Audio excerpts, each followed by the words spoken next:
This has been a journey, this one. Journey that we followed, and it's been part of our life's journey in many ways.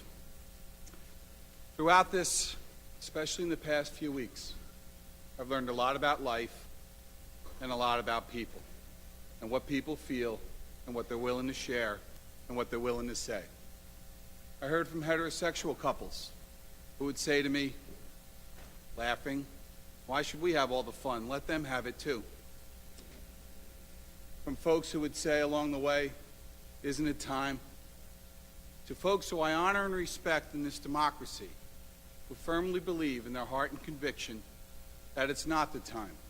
And I think that's the great part of what makes America so special, that we can have that discussion in a civil, candid forum. But I've watched as part of life's journey this message go on throughout the country. The Prop 8 change in California and the debate in Washington. And I was struck in particular by the words of a Republican lawmaker in Washington State on a speech that some of you may have seen. But I'd like to share some of the words with you. A reminder of the fact that equality should be important, and the emotional speech in favor of same-sex marriage delivered by a Republican lawmaker in Washington State. You know, I was married for 23 years to the love of my life, and he died 6 years ago. Representative Maureen Walsh said in the clip that I watched. I think of all the wonderful years we had and all the wonderful fringe benefits of having 3 beautiful children. And so I just think to myself, how could I deny anyone the right to have that incredible bond with another individual in life? To me, it seems almost cruel. Walsh, who then told the crowd she has a lesbian daughter, goes on to say, "My daughter's still a fabulous human being, and she met someone she loves very much. And someday, by God, I want to throw a wedding for that kid. And someday I hope that that's what I can do.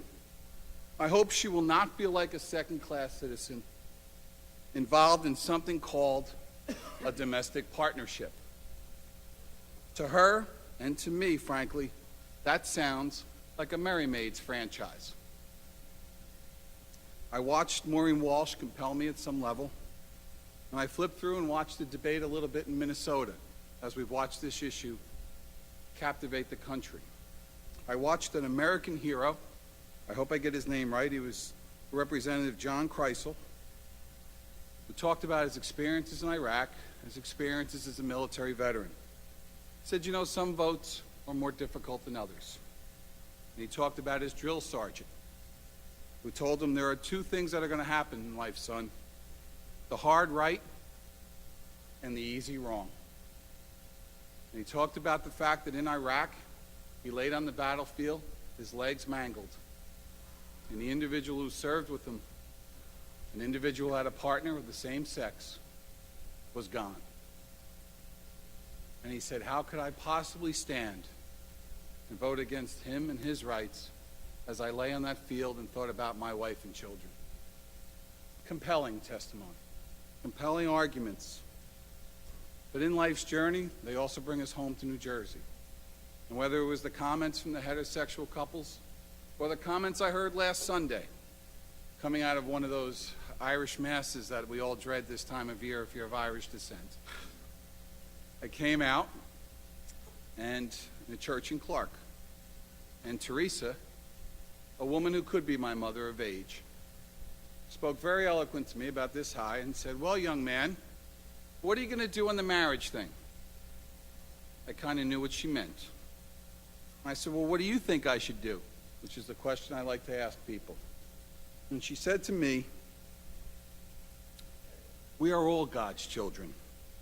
Didn't you just hear that in there? When she pointed to the vestibule. And shouldn't we all have the same opportunities in life and in love? So for Teresa, who reminds me about life's journeys, and in love, where I believe that when someone looks at another person, no matter who they are, and they want to say, "Will you marry me?" it should be for unconditional love. We should give them that right. And Mr. Speaker, unconditionally, I will proudly vote yes.